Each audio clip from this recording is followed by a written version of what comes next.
Hey y'all, welcome back to my channel. Today I am going to be talking about mental health, my depression and anxiety. I wrote a few questions down that I just felt like I wanted to address. And yeah, so if I'm looking down, I wrote, like I said, I wrote some questions down. I also wrote notes and stuff just to make sure I stay on track. Um, but so yeah. So when did it start? I would say probably around my preteen age. I would say around that time I was dealing with a lot of feelings, negative feelings towards myself, and just confusion, as far as, like why my father wasn't in my life. They had a lot to do with like my self-esteem, my self-confidence, um, how I felt about myself, and then just other stuff. I guess the way people treated me as well kind of like fed into that. Um, so yeah, I would say that's about when it started. I can't like pinpoint an exact date or anything. Um, so yeah, and then like in my adulthood, I would say that it really got triggered again, after I had my daughter, because I had postpartum depression. My depression affects me would be extreme loss of interest, fatigue. It's most days it's hard for me to just get out of bed and do my day-to-day tasks. I'm a mom, I'm a wife, and I have a full-time job. So a lot of those days it is all I everything that I have I take to just like literally get myself out of bed, get myself together. If I have to get my daughter ready that day, get her together, go to work, do what I have to do there, come home, do what I have to do, and go to sleep. Like it's just like the bare minimum. Like it's really hard for me to do those things, but it for the most part has gotten to a point to where I can like fake it. It's not that hard. I don't want to say it's not that hard, but sometimes it's not that hard for us to hide what we're feeling. So that's why a lot of people say like you never know what somebody's going through. 'Cause like I said, I can go through a whole work day and nobody at work like knows that anything's wrong, or that the thoughts that I'm having, the struggle that I'm having, fatigue. I could just like if I didn't have any of those responsibilities, like I would without a doubt like not leave the bed. If I ever had that option, I would just stay in the bed. Like no doubt about it. I might get up to eat and go to the bathroom, but then I might not. I get really moody, like mood swings, and a lot of that is the whole like faking it. I'll seem like I'm in a good mood, but if I keep having to interact with somebody that I don't want to, or something's like really getting on my nerves, like it doesn't take much to like, I don't want to say set me off, but for my mood to switch. um and then before that, I usually start to distance myself from people. I don't really like talking a lot. um yeah, very minimal communication, just on a like I have to basis, or if I'm just trying to like go through the motions, get it over with. um I really don't like to communicate when I'm feeling really really bad. And if it gets really really bad, um sometimes these like bouts of depression or feeling depressed, they don't last that long. It may last for a few days, it may last for a few weeks or even longer. But if it starts to get really bad, I will start to have like really negative thoughts about myself. Um, just a lot of like self hate and like putting myself down and stuff like that. Some of these go into anxiety as well. A lot of times when I'm feeling really, really anxious, I also have those like self hating thoughts and self doubt. And I'll put like some of the thoughts that I have on the screen so you can see what I'm thinking sometimes. To me, it feels like my heart's racing. Like I can't. Before I knew what it was, I would describe it as it felt like I couldn't expand my lungs big enough. Like I couldn't take a deep enough breath. Like, I can't catch my breath. Like, my heart's racing. But, you know, I would go to the doctor. Like, I could feel my pulse, and I knew none of this was happening. But that's just what it feels like. My mind races a lot. I can't focus. I can't stop my mind from racing. I feel like I can't relax myself. I get really fidgety. I get very, very irritated and moody, like I said earlier. Um, you know how you have sometimes you just might have a feeling that something's wrong or something's off. I feel that a lot, and it's like a very, very, very strong feeling of that. Um, and then I tend to overthink a lot. Um, just kind of like that panic, like feeling. And I have had a few panic attacks before. If it has gotten really bad, I've even had panic attacks like that's waking me up from my sleep. So yeah, I don't know. Sometimes it's a lot worse than others. Sometimes it's just, just I have to get through the motions or go through the motions. I can't just make it go away. If I could trust and believe, I would, like, in a second, without a second thought, like, it would just be gone.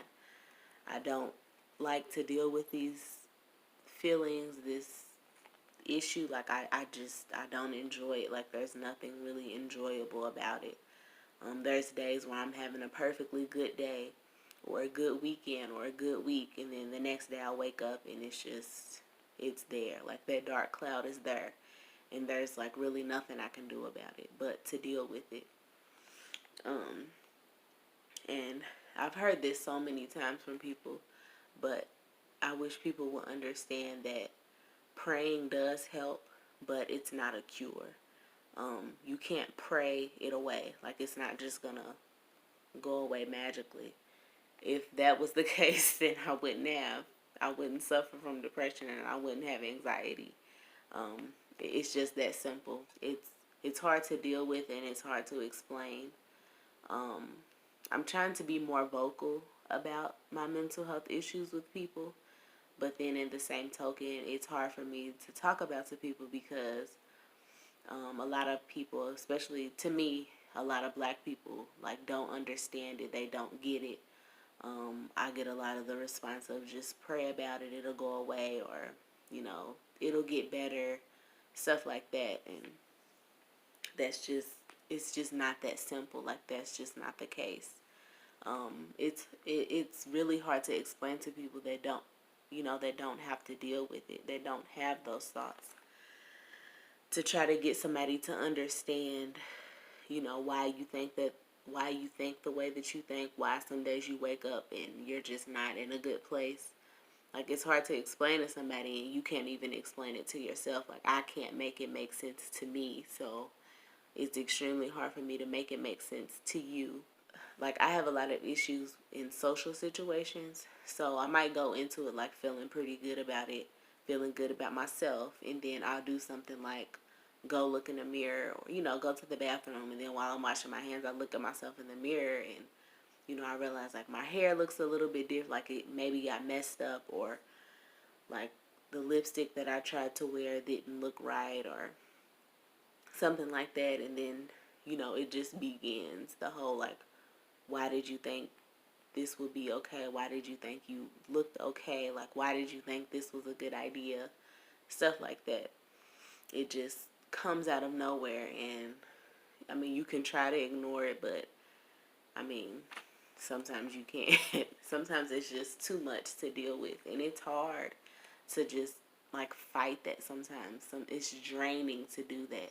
It's draining to have the constant thoughts of self-doubt and self-hate, and then to constantly feel the need to have to rebuttal that.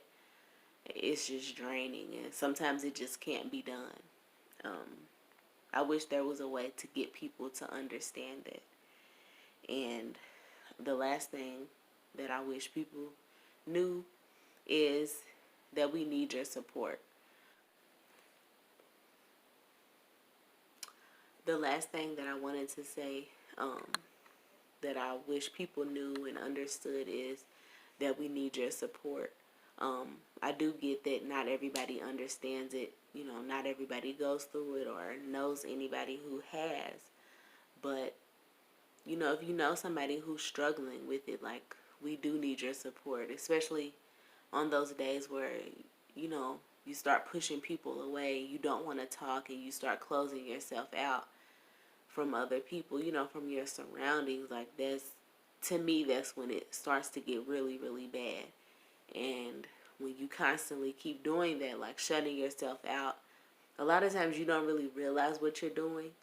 But I would say, like, if you see somebody doing that, you know, don't just leave them be. Like, you know, check on them, make sure they're okay. Like, I mean, even if it's something as simple as like bringing them their favorite snacks, or just like hanging out in the house with them, sending them a text message, something like, just make your presence known. Let them know that you want to be there for them. Let them know that they can talk to you. Ask them what you can do to help them. Like, don't don't just let it go. If somebody has like told you how they felt, what they go through, and maybe you don't understand it, but like, try to find some way to help them, whether it's to encourage them to see a therapist, or to talk to their doctor about it, or maybe like a group on Facebook, on Instagram, like reaching out to other people who deal with similar things. You know, you could do these things. You could reach out to people that you know doing. You can reach out to people that you know have these issues. Any type of groups. You know, you can go to the library and get books, YouTube videos, like anything. Just